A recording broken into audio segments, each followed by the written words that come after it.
Y a esta hora quiero darle la bienvenida en el estudio de los desayunos 24 horas en Quito a Fausto Camacho, coordinador del Observatorio Ciudadano Electoral. Muy buenos días, gracias por acompañarnos. Buenos días, un gusto siempre estar con ustedes. El gusto es nuestro. Si bien vamos a analizar algunos de los principales cambios o reformas propuestas al Código de la Democracia, me gustaría conocer su opinión de manera general. ¿Cómo evalúa estas reformas que se han hecho a 168 artículos dentro de este código? Un paso inicialmente positivo, sin embargo, creo que la Asamblea nos queda debiendo algunas cosas trascendentes que no fueron topadas en la reforma y otras que realmente deberían corregirse para que podamos gozar de un proceso electoral con absoluta tranquilidad.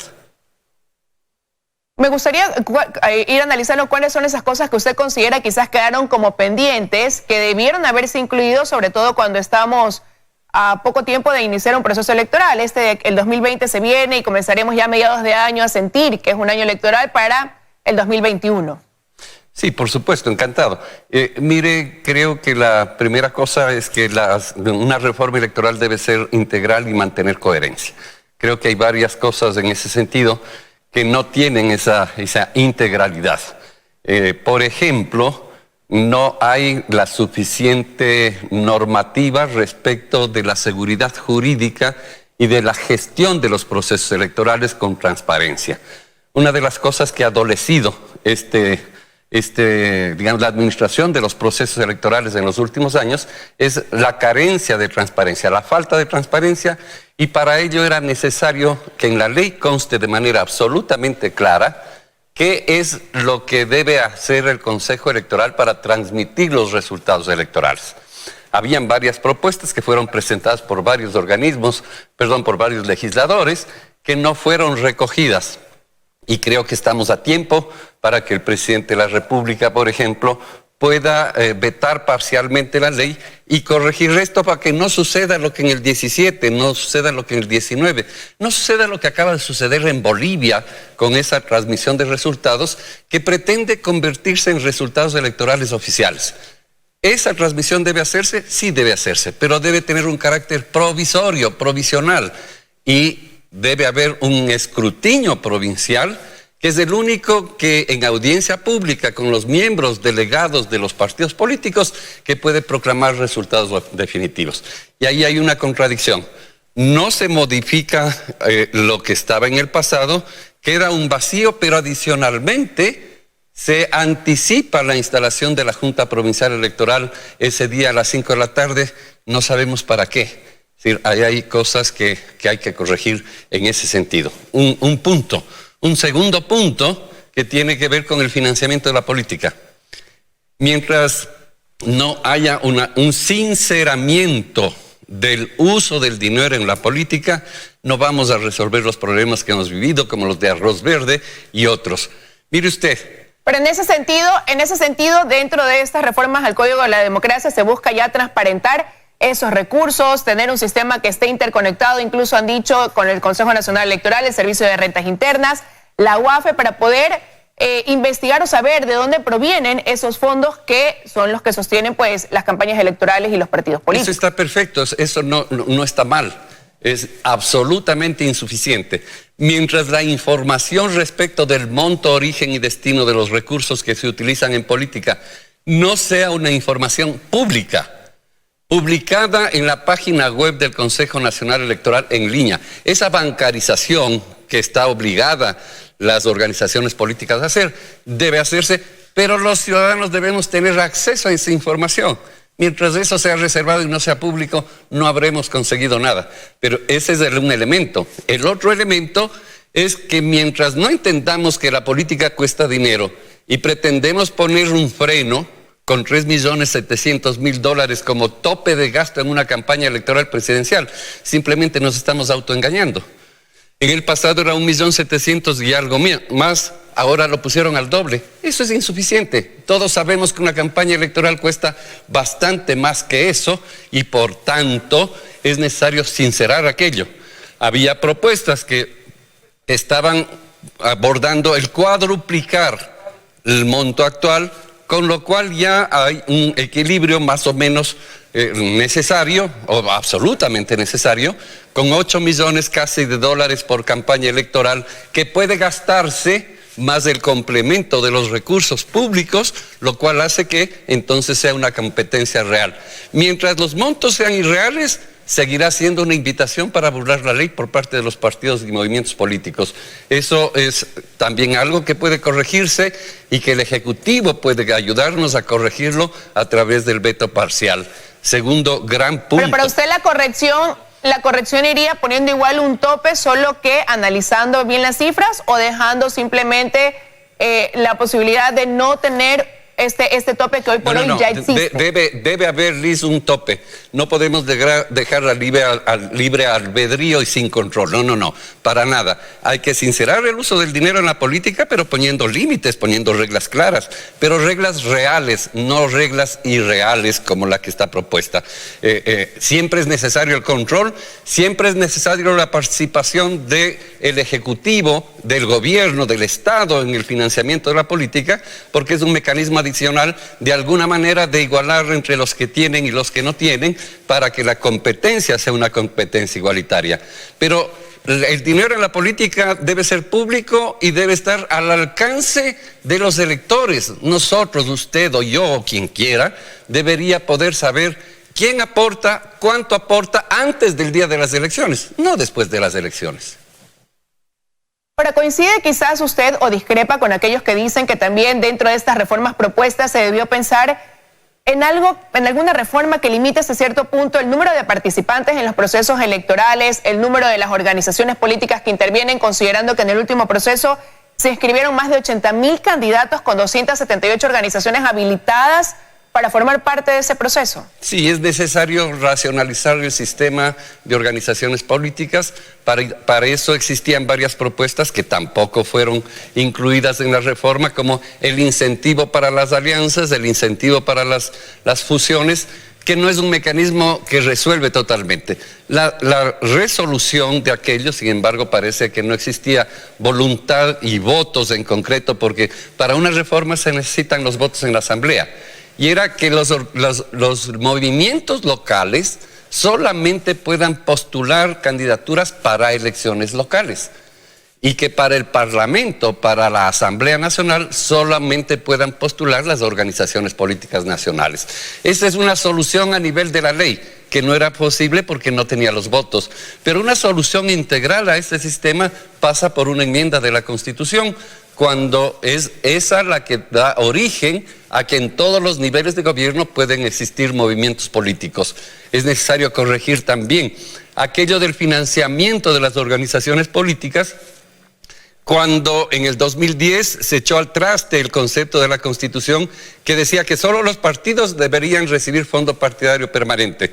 En aquel entonces Alianza País, que quería recibir también dinero, pues modificó el artículo 355 de la ley y abrió para que los movimientos también reciban. Esto fue lo que provocó el incentivo para el gran boom de movimientos que antes no recibían de acuerdo a la Constitución.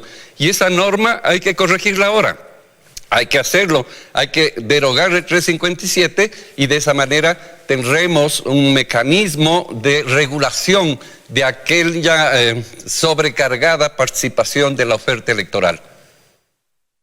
Ahora hablemos de las cosas que sí están propuestas dentro de estas reformas. Una de ellas, este cambio del método de Hunt al método de Webster. ¿Cree usted que es lo más idóneo, considerando que desde el punto de vista de aquellas bancadas que votaron o lo propusieron y dieron su aprobación, esto se basa en poder favorecer esas minorías que hoy por hoy se ven perjudicadas dentro de obtener una posición o de obtener pues alguna asignación dentro de un proceso electoral? Sí, es absolutamente justo. Mire, en esto hay que partir de un hecho cierto. La Constitución en el artículo 116 dice que será la ley la que establezca un sistema electoral para las elecciones pluripersonales, entiéndase para la Asamblea, para el Parlamento Andino, para los concejales y para las juntas parroquiales, basado en 3 principios. El principio de la igualdad del voto, la proporcionalidad y la paridad entre hombres y mujeres. Si es que no se hacía este cambio, la lejanía en la proporcionalidad y en cumplir con el mandato constitucional era evidente. El sistema electoral que teníamos es un sistema electoral mayoritario en lo fundamental. Hoy, al haber incluido Webster en lugar de Hunt, tendremos un sistema electoral un poco más proporcional. El realmente proporcional es el que hubiese permitido que, aparte de cambiar la fórmula de asignación de escaños, se hubiesen eliminado aquellos perversos distritos que hacen que la provincia del Guayas se divida en 4, la de Pichincha en 4 y Manabí en 2. Eso favorece a la concentración en las grandes fuerzas. Porque Pero entonces, ¿cómo puede repercutir eso? El hecho de que se mantengan las circunscripciones que no fueron eliminadas versus lo que se está haciendo el cambio del método de Hunt a Webster. Ya en la práctica, ¿cuál va a ser el resultado? En la práctica el resultado va a ser que tendremos mayor participación proporcional de otras fuerzas políticas, sin embargo no la suficiente para cumplir con aquel mandato constitucional del artículo 116 que habla de la proporcionalidad. Porque la proporcionalidad está determinada por dos elementos: el tamaño del distrito y la fórmula de asignación de escaños. Se ha topado solamente el uno. Por ejemplo, aplicado la fórmula de Webster a los resultados electorales de la actual Asamblea, las elecciones del 2017, pues usted tendría que el movimiento Alianza País, del gobiernista de ese entonces, hubiese obtenido 10 escaños menos. Y esos 10 escaños menos se hubiesen distribuido entre el resto de fuerzas políticas y hubiesen logrado el acceso de una o dos con 1, 2, 3 asambleístas. No se trata de que hay una incorporación de muchas minorías. No se trata de eso. Es positivo. Lo que ha hecho la Asamblea en ese sentido es positivo porque nos acerca al mandato constitucional de la proporcionalidad en la representación. De igual manera es positivo que hayamos vuelto a la votación en lista, porque la votación en lista cerrada permite cumplir con el principio de la igualdad del voto. La lista abierta afecta... Pero esa votación en lista cerrada implica, o ese voto en plancha implica votar más que por las personas, por las organizaciones. ¿Y ahí qué responsabilidad tendrán entonces estos partidos políticos también? Sobre todo considerando la cantidad de partidos y movimientos que hoy por hoy tienen la posibilidad de formar parte de un proceso electoral. Mire, finalmente los que escogen somos los electores. Y los electores hemos escogido que en el Parlamento estén representados en la actualidad no más allá de 8 o 9 organizaciones políticas, o 10 máximo, que tampoco es un número extraordinariamente gigantesco, ya en la representación me refiero, ¿verdad? Es decir, porque otra cosa es la oferta electoral. Pero efectivamente es una combinación de las dos cosas. La lista cerrada es una responsabilidad mayor para los partidos, es una oportunidad que le da la ley, que le damos a la sociedad ecuatoriana a los partidos para que rehagan su papel de ser correas de transmisión entre las necesidades de la población y el poder legislativo y el Estado en general, para que cumplan ese papel. Sí, y no dejarán de jugar un papel importantísimo también las personas, porque no es que la gente vota a ciegas, sino que también ubica quiénes están en cada una de esas listas, de tal suerte que ese es un segundo paso positivo. Como un tercer paso positivo desde mi perspectiva es el haber reconocido la necesidad de medidas de acción afirmativa para mejorar la composición de las mujeres en los organismos plurales, es decir, lo que se ha llamado esta paridad, ¿no es cierto?, que en este caso se expresará en procesos consecutivos hasta llegar al 50% del encabezamiento de las listas por parte de mujeres. Esto tiene como consecuencia que desde el 2009 para acá, el encabezamiento de las listas, el 80% eran hombres. Y eso hacía que apenas se llegue al 40, 38, 41% de representación de mujeres en el Parlamento. Si es que corregimos aquel despropósito de 80% de listas encabezadas por hombres, seguramente vamos a mejorar la presencia de las mujeres en el Parlamento y en los organismos como los consejos municipales y las juntas parroquiales. Seguramente comenzaremos a ver cambios también en las estructuras, conformación de los partidos políticos, con la necesidad de que haya una equidad en la participación de mujeres y también la inclusión de jóvenes, que tienen que ir sumando un porcentaje progresivo según estas reformas al Código de la Democracia.